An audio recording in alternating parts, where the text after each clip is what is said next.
sabihin ngayong araw insulto, na ito pero dito. po, ngayon pong araw na to, natawag po ako Para ng sila. tanga. But ang sinasabi ko lang po, we are basing all based on facts dito. Well, in fact, yung reklamo mo kanina, na parang na-insulto ka, sabi nga ni Chairman, I was the one who moved. Diba to strike out the unparliamentary statement made by my fellow colleague. Wait, did they not say that the hearing is meant to investigate their so-called pogo bloggers, narco bloggers, and fake news purveyors? If you're not one of those, why be there and allow yourselves to get insulted and unfairly labeled, accused by some dimwits whose obvious intention is to create a chilling effect? By our Mr. Chair, Constitution. simple lang po naman yung tanong ko eh. Ano po yun, Your Honor? Ang tanong ko lang naman po pwedeng sagutin ng totoo. Yes. Kasi ang tanong ko lang kung lahat sa iyong post may nilalagay ka na this post is protected by Article 3, Section 4 of the 1987 Constitution at saka defend free speech at saka no to bullies. Yes or no?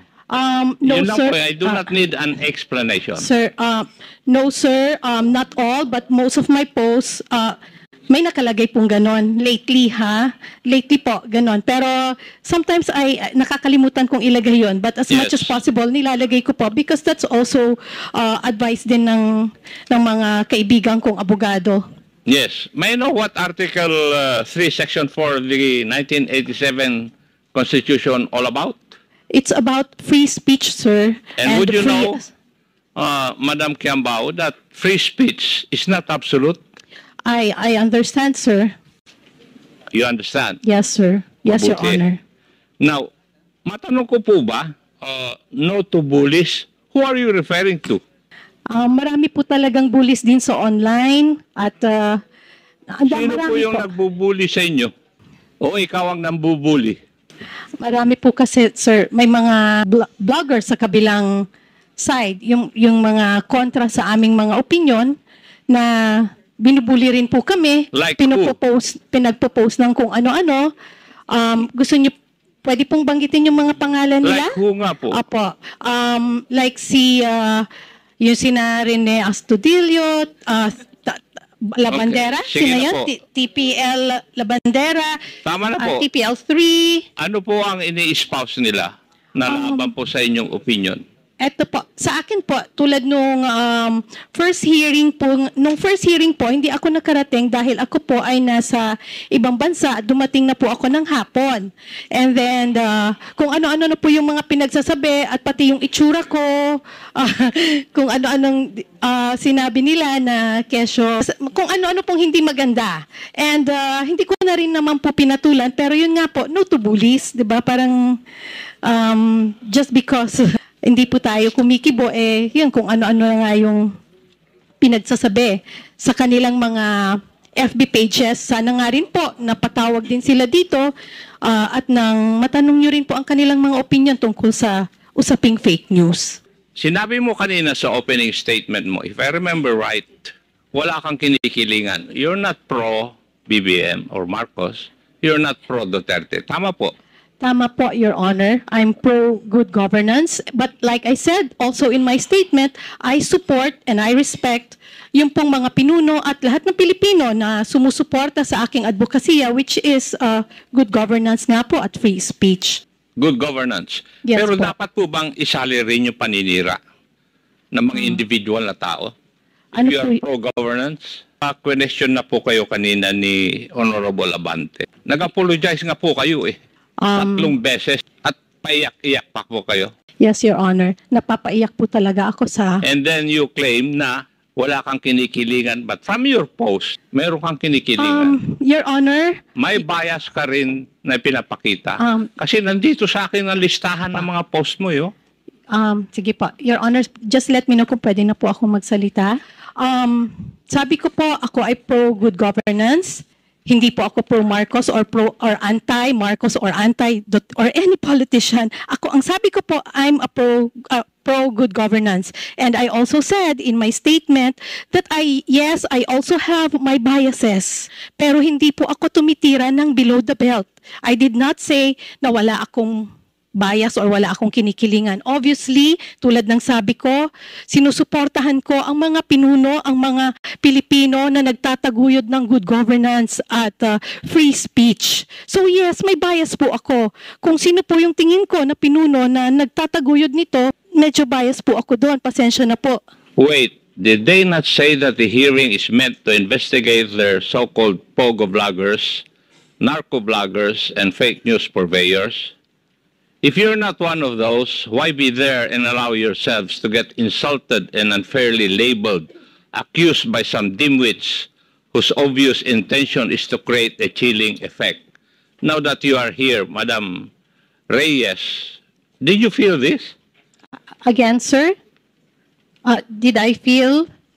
Dito, yung mga sinabi mo sa blog mo that if you're not any of those, why be there and allow yourselves to get insulted and unfairly labeled or accused by some dimwits, whose obvious intention is to create a chilling effect? Sir, Your Honor, that was my emotion at that time and my opinion. Again, that's what I felt. Sino po yung mga dimwits na sinasabi mo?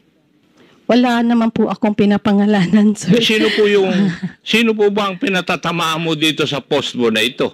Wala. Pasensya na po, sir, kung pero yun nga Hindi mo naman sinasagot yung tanong ko eh. Did you feel na ikaw ay na-insult dito? Yes, Your You're Honor. unfairly labeled or accused Yes. by some dimwits? Your Honor, yes, I felt insulted. Naapektuhan po talaga din yung aming mga... Sino po ang nag-insulto sa inyo? Your Honor, kung makikita niyo po yung mga balita ngayon... Hindi, ang aming sino nga nag-insulto sa inyo ngayong araw na ito? Kasi yun ang sinasabi mo dahil dapat nga hindi Your kayo Honor. attend ng hearing na ito dahil you will allow yourselves to get insulted and unfairly labeled. Your Honor, pwede na pong sumagot. Sa tanong niyo po kung sinong nang insulto sa akin, ayoko pong Hindi, sabihin ngayong araw insulto, na ito pero dito. po, ngayon pong araw na to, natawag po ako ng tanga. Sino Hindi pong po ba? tumawag sa inyo na tanga? No. Mr. Chairman, For the information of everyone, that word was already stricken off the record. Sinagot ko lang po, Your Honor, yung tinanggal tanong na po niya. natin yun sa minutes. Yes, Your Honor, I understand. Sinagot ko lang po yung tanong ni Your Honor, Congressman Acop, kasi nga tinanong niya kung sino pong nang insulto sa akin. Ayokong isiping insulto po yon, pero kasi naniniwala ako na yung mga ganyang salita ay gawa din lang ng galit niya siguro. Kaya okay lang. Ang gusto ko lang po sigurong, anyway, yun po. Yun lang po yung sagot ko dun sa tanong niya na Pero Yun po, sinabi tama. mo rin na yung magtatanong sa iyo o mag-insult sa iyo isang dimwit. Inunahan mo na eh. Doon sa blog mo. It's there in your blog. it is what it is, sir. And yun nga po, that's my... Ikaw ang nauna, Yeah. hindi yung kwan. Kasi inuna mo nang sinabi na kung a-attend yung mga vloggers, they will be labeled or accused by some dimwits. Your Honor, kung titignan niyo po ay yung mga bali-balita ngayon, naidikit na po yung mga pangalan namin sa mga salitang fake news blogger, fake news purveyor, narco bloggers, pogo bloggers, nakadikit na po yon. In fact, yung latest kagabi, sinabi na ikukulong na yung mga parang 11 bloggers. Kami po yon. I-detain. Sino po yung Nasa balita po, Your Honor. kanino And, pong balita? marami po. Ano pa yung, pwede po nating makita mamaya. Pero may mga bali-balita na po. Mga mainstream media po ang nagbalita. At idinikit na po yung pangalan namin directly sa mga salitang yan. And nakakalungkot po. Kasi syempre, hindi naman po namin ma-explain yung mga sarili Miss namin MJ, sa lahat. Mr. can I Chairman? cut you off? Yes, Your Honor. May we know yung sinasabi mong nasa balita? Opo. Pwede mo kang pakita sa amin dito? Opo, Your Honor. Saan balita na ikukulong kayo? Hindi- Sino nagbalita?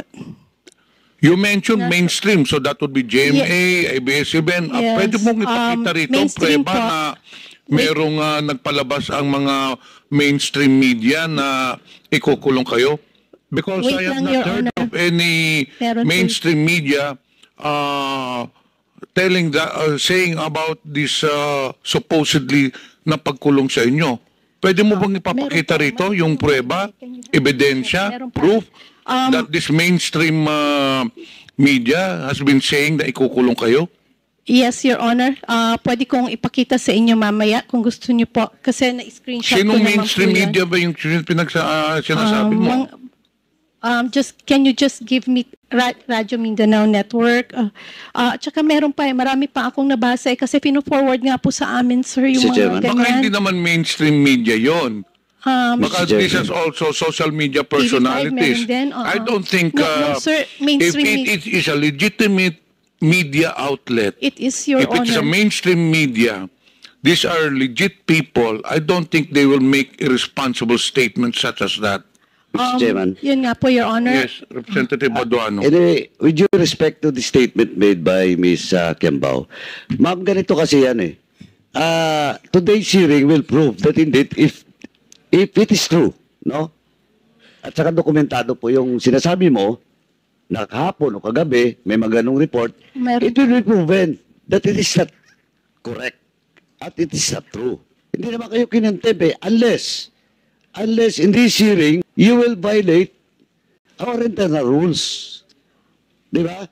Now, hindi namin problema yun, ma'am, kung may ganon. Kasi you were invited for the past several invitations. That's why you were issued a subpoena ad testificandum. Ay siguro, kung anumang media yan, baka interpretation nila, pag wala kayo dito, makukontempt talaga kayo.